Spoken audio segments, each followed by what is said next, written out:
Gracias, Daniel, por este ratito. Bienvenido, buenas noches. Un placer de estar con usted. Placer de tenerlo. Bueno, ¿hay que reformar la justicia, sí o no?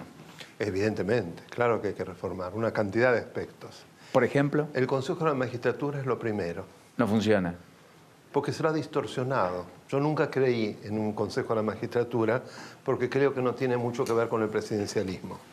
Pero bueno, si realmente se hubiera conformado una institución que, como se decía, iba a ser objetiva, imparcial, para selección y remoción de jueces y para administración de la justicia, podíamos ver. Lo que pasa es que desde el principio se la distorsionó porque de los 4 cuerpos que deben estar representados, el sector político tiene la mayor cantidad de miembros. Eso en la primera ley, que ya estaba mal. Pero en la segunda, de 2006, tiene mayoría absoluta, 7/13. Entonces, de ahí a que los jueces que se designen estén absolutamente emparentados con padrinos del sector político, básicamente, que los apadrinan, hay un solo paso, que desgraciadamente ya se dio. Eso explica Ollarvide, por ejemplo. Por ejemplo, Ollarvide viene de antes, cuando era el otro sistema, así que no tampoco el anterior pero el era Consejo de la tan bueno. Magistratura tiene la facultad, al mismo tiempo que la de nombrar y examinar, la de sancionar y la de expulsar. Sí, es decir, hace la acusación ante el jurado de enjuiciamiento. Es en 2 pasos. Correcto. El jurado de enjuiciamiento remueve. Pero como usted bien dice, el gran problema es que prácticamente nunca acusa, salvo que sea un juez que significa un estorbo. No se lo acusa. Son muy pocos los casos en que se los ha acusado.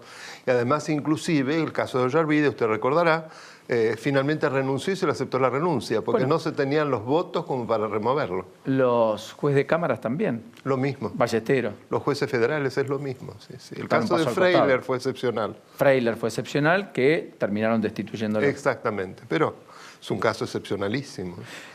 Comodoro Pi hay que dinamitarlo, hay que hacerlo de vuelta, hay que masificarlo, hay que nombrar los jueces correccionales como parte de Comodoro Pi, diluir el poder que hoy está concentrado en 12 manos, o en Para realidad mí, por 11. lo menos, debería haber 24. Por lo O sea, el menos. doble. Por lo menos el doble para empezar a hablar. Después hay que pensar, justamente, si de manera absolutamente democrática y conforme a lo que la Constitución o la ley determina, revisar bien a cuántos hay que remover con un adecuado juicio político.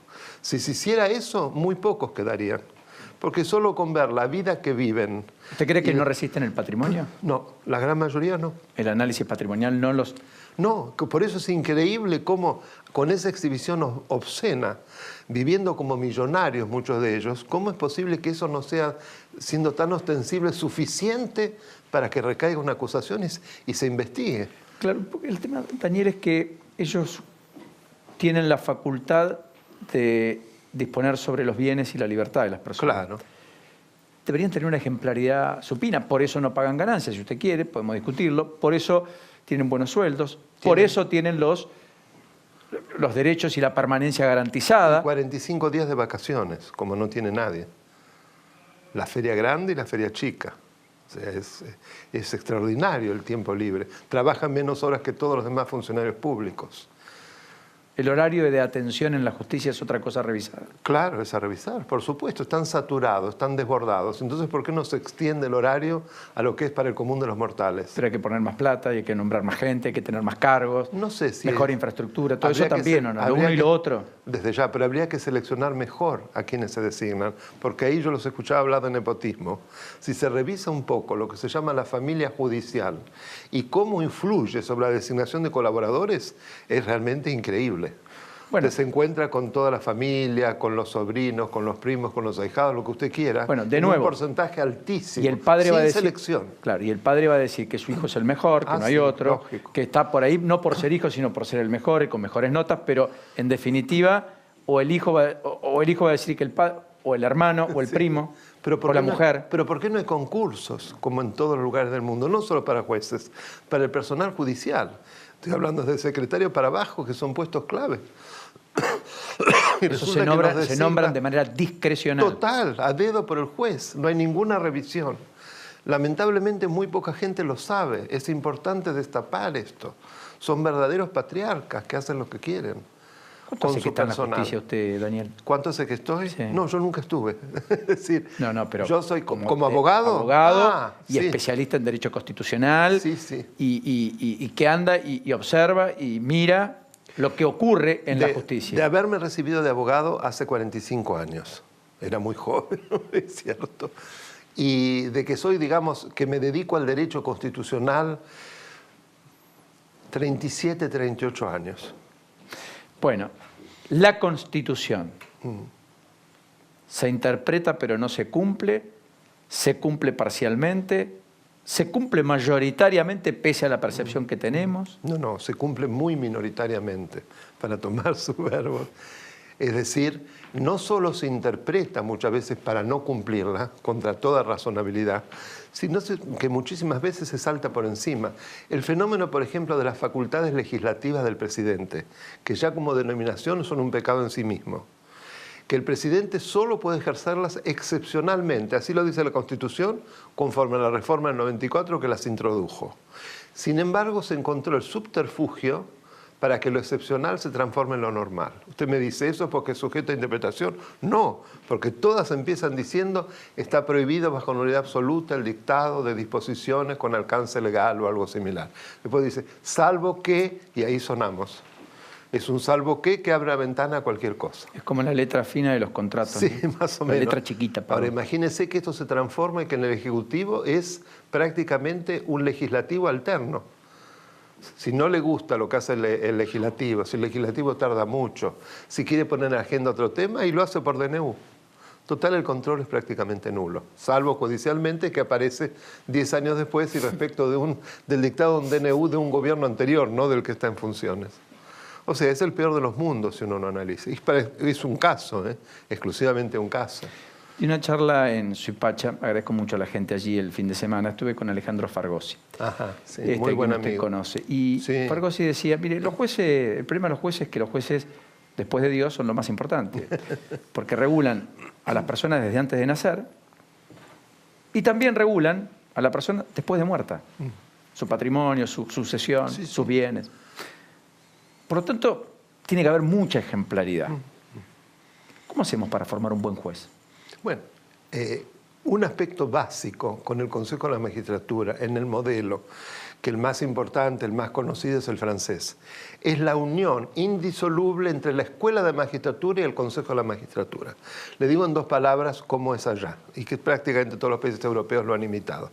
Usted tiene 7 años de una escuela judicial a la que entra por concurso, a través de números cerrados, es decir, hay un cupo, y durante 7 años usted ya se transforma en funcionario público, es decir, usted tiene un pequeño sueldo del Estado y solo puede formarse. De esos 7 años, en donde 2 los tiene que ejercitar en un estudio jurídico, para que usted pueda aprender de los 2 lados del mostrador qué es lo que pasa, ahí se hace un orden de mérito que es elevado al Poder Ejecutivo, y el Poder Ejecutivo, cuando se producen vacantes, simplemente sigue absolutamente el orden que le ha determinado esa formación. Bueno, con ese sistema, evidentemente, los jueces van a ser imparciales y van a ser objetivos y van a estar idóneamente formados. Yo digo siempre, más que la idoneidad en cuanto a capacidad de formación, a mí me encanta la idoneidad en capacidad de criterio. Una persona que no va a ser influenciada por sus relaciones o porque va a ser coimeada, vamos a decirlo directamente, porque hay juzgados que están tarifados. ¿Cómo? Hay juzgados tarifados.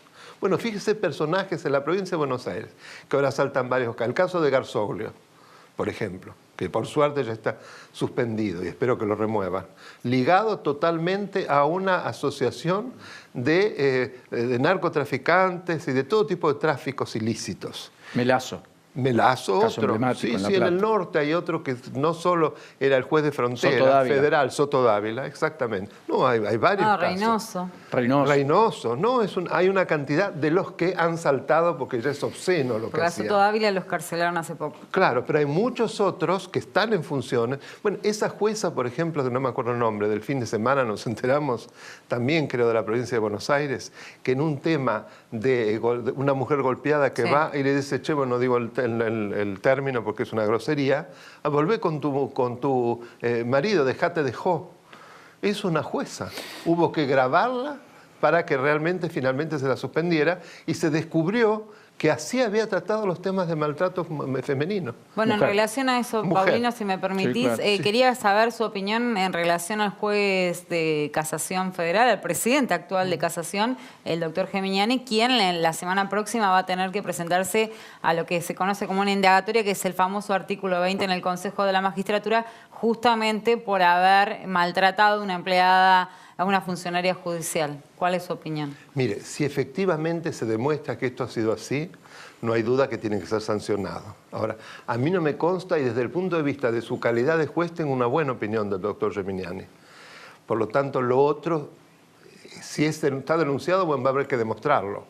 Me extraña porque es grave y ya había tenido un problema con otra jueza de casación, Sí, si no me equivoco. la doctora Catucci. La doctora Catucci, que aparentemente fue muy maltratada por él o la echó de la Sí, le pidió del disculpas acuerdo. después y Después ella le lo pidió aceptó disculpas. porque dice que es religiosa. Claro, evidentemente hay una personalidad que lamentablemente, si todo esto se demuestra, bueno, la doctora Catucci ya está, no es afín con la calidad de juez. No quiero Ahora, dejar- me da pena porque como juez, desde el punto de vista técnico, y estoy seguro que no es un hombre corrupto, pero lamentablemente esto es grave. No quiero dejar de preguntarle por el 14º Congreso Sí. Iberoamericano de Derecho Constitucional. No es menor, ¿eh? Efectivamente, mire, es la primera vez que se hace en Buenos Aires. Se hace aquí. ¿Cuándo arranca? El 21, 22 y 23 de mayo próximos en la Facultad de Derecho de la UBA. Nosotros somos los anfitriones. En mi calidad de presidente de la Asociación Argentina de Derecho Constitucional me cabe la mayor responsabilidad. Espero que todo funcione bien, porque vienen los especialistas más importantes, no solo de Iberoamérica, también de Estados Unidos, de Canadá, de Francia, de Italia, de España, que por primera vez semejante número se va a dar cita en Buenos Aires. Así que le El agradezco mayor de mucho. los éxitos, Daniel. Muchísimas gracias. El mayor de Paulino. los éxitos. Ya después le voy a contar. La última, la hace Nacho, como siempre. Le quería consultar, Daniel, si usted le cree al kirchnerismo cuando dice que no vuelve con un Ministerio de la Venganza y en base a esto le consulto, ¿qué le genera cuando se habla de disolver el Poder Judicial? Bueno, no lo creo absolutamente, lo primero. Es simplemente un maquillaje. Porque si usted lee el libro, más allá de lo abuenada que estaba en la presentación, el libro es una especie de madeja de odio, de rencor, de venganza, de una manera explícita. Que uno se pregunta, qué raro una mujer políticamente tan dotada que no se ha dado cuenta que eso no lo podía escribir. Pero eso está escrito. Respecto de lo segundo, es decir, el tema... La disolución del Poder Judicial. Bueno, es horroroso.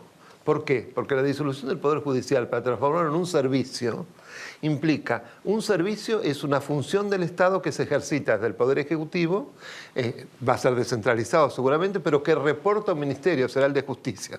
Es decir, los jueces, si se van a llamar así, o servidores, no sé cómo lo van a llamar, son absolutamente tributarios y responden frente a ese Ministerio del Poder Ejecutivo y evidentemente los remueven y los designan cuando se le da la gana. O sea, es una infamia.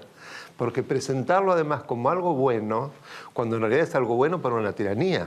Esto está bien para un régimen falangista, por ejemplo, para un régimen estalinista. Pero usted sabe que ni en la Constitución chavista, y no es por defenderla, no llegan a esta enormidad. ¿Por qué? Porque salvan más o menos las apariencias, aunque después lo hayan convertido en servicio. Pero acá, al menos, quienes los voten tienen que saber que va a pasar esto. Los jueces en manos del Poder Ejecutivo como verdaderas presas. Daniel, gracias. Gracias a ustedes, un placer.